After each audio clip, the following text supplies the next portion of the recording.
Hi guys, welcome to my YouTube channel. मेरे YouTube channel पर आपका स्वागत है। आज मैं बात करूंगा शिशु को पूरक आहार।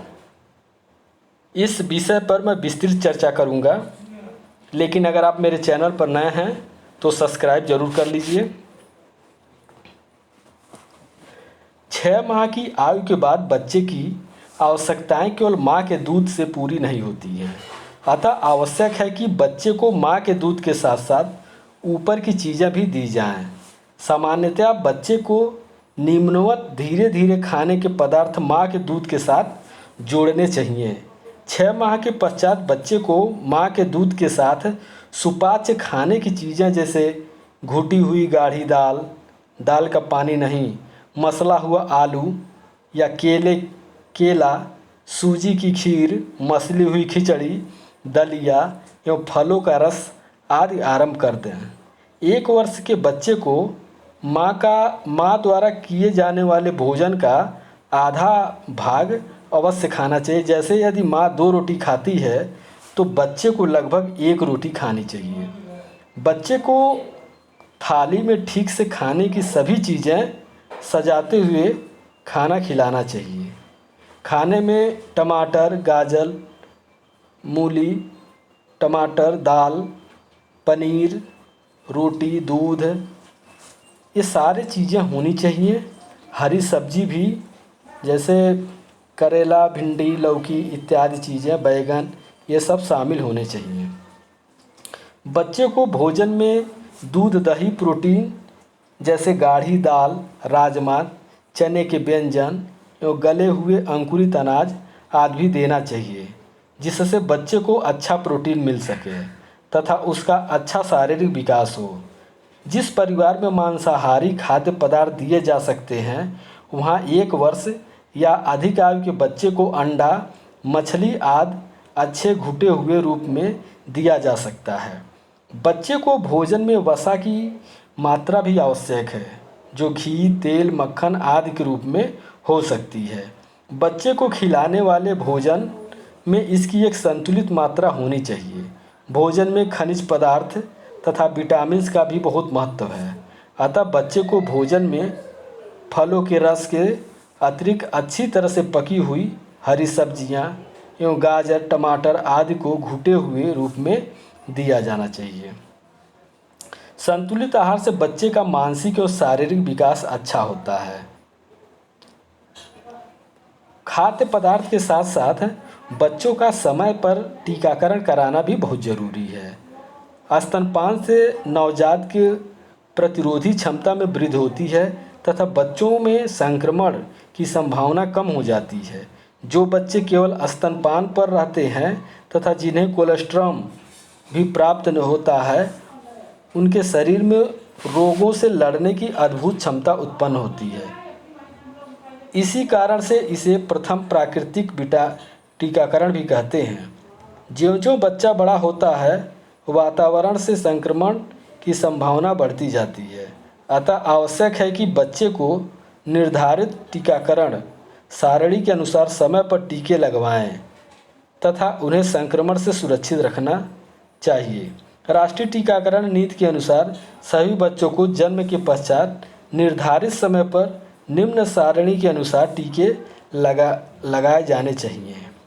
मैं राष्ट्रीय टीकाकरण के बारे में अलग से वीडियो बना दिया हूँ और सबको उसमें डिटेल से बताया है, तो आप लोग उसको ज़रूर देख लीजिए। गंभीर तीव्र कुपोषण 5 वर्ष से कम आयु वर्ग में होने वाली मृत्यु में कुपोषण का महत्वपूर्ण कारण है। बच्चों में होने वाली लगभग 1/3 मृत्यु कुपोषण से संबंधित होती है।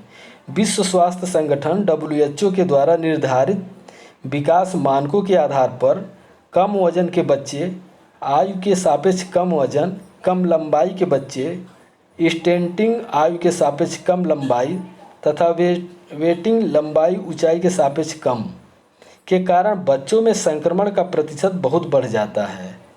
NFHS थर्ड के अनुसार पूरे भारत में 6% से अधिक बच्चे गंभीर रूप से कुपोषित हैं।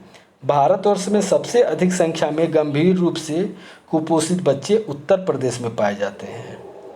गंभीर या तीव्र कुपोषण, जिसे सैम भी कहते हैं, सीवियर एक्यूट माल न्यूट्रिशन, ये क्या है? गंभीर रूप से वेस्टेड बच्चे सैम रोग से ग्रस्त कहलाते हैं। इन बच्चों में 23.5% से 50% तक मृत्यु का जोखिम होता है। सामान्यतः इन बच्चों में मरासमस और क्वाशियोरकर बीमारी के लक्षण प्रदर्शित होते हैं। WHO द्वारा दी गई परिभाषा के अनुसार इन बच्चों की लंबाई अथवा ऊंचाई के सापेक्ष बहुत कम वजन होता है। जेड स्कोर थर्ड मानक विचलन से भी कम। इन बच्चों को वेस्टिंग के लक्षण और लंबाई, ऊंचाई तथा बाह की नाप के आधार पर आसानी से चिन्हित किया जा सकता है। सैम बच्चों को कैसे पहचानें?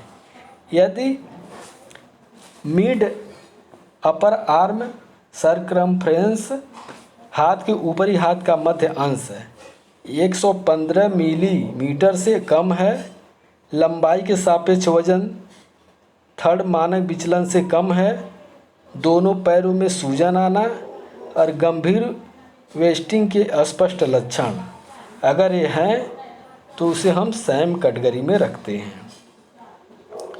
पोषण पुनर्वास केंद्र NRC, सैम या गंभीर तीव्र कुपोषित वाले बच्चे को पोषण पुनर्वास केंद्र में भेजा जाता है। बच्चों को मृत्यु का अधिक जोखिम होता है, उसे विशेष उपचार और रोकथाम हस्तक्षेप के द्वारा दूर किया जा सकता है। जटिल सैम केसेस को विशेषज्ञ उपचार प्रदान करने हेतु पूरे राज्य में पोषण पुनर्वास केंद्र स्थापित किए जा रहे हैं। ये NRC संस्था आधारित केंद्र है जहां 5 वर्ष तक के सैम बच्चों को दवाइयों, चिकित्सा सेवा एवं माताओं को बेहतर खान पान तथा घर में देखभाल हेतु परामर्श दिया जाता है। वर्तमान में प्रदेश के चयनित जनपदों तथा सभी मेडिकल कॉलेजों में ये पोषण पुनर्वास केंद्र संचालित होता है तथा योजना है कि 2017 से प्रदेश के सभी जनपदों में पोषण पुनर्वास केंद्र स्थापित हो जाएं। ललितपुर में भी सामुदायिक स्वास्थ्य केंद्र, प्राथमिक स्वास्थ्य केंद्र में 2-4 सय वाले पोषण पुनर्वास केंद्र तथा झांसी में भी लगभग सारे जिलों में पोषण पुनर्वास केंद्र स्थापित किए जा चुके हैं। सैम बच्चों को आवासीय सुविधा, माँ अथवा किसी अन्य देख रेख करने वाले के साथ 14 से 21 दिन तक निःशुल्क सुविधा उपलब्ध रहती है। निःशुल्क आवास, खाना, दवाइयाँ, जांचों के अतिरिक्त 100 रुपये की दर से प्रतिदिन मानदेय भी दिया जाता है, जिससे कि यहाँ रहने वाले से उनके दिहाड़ी में होने वाली नुकसान की भरपाई की जा सके।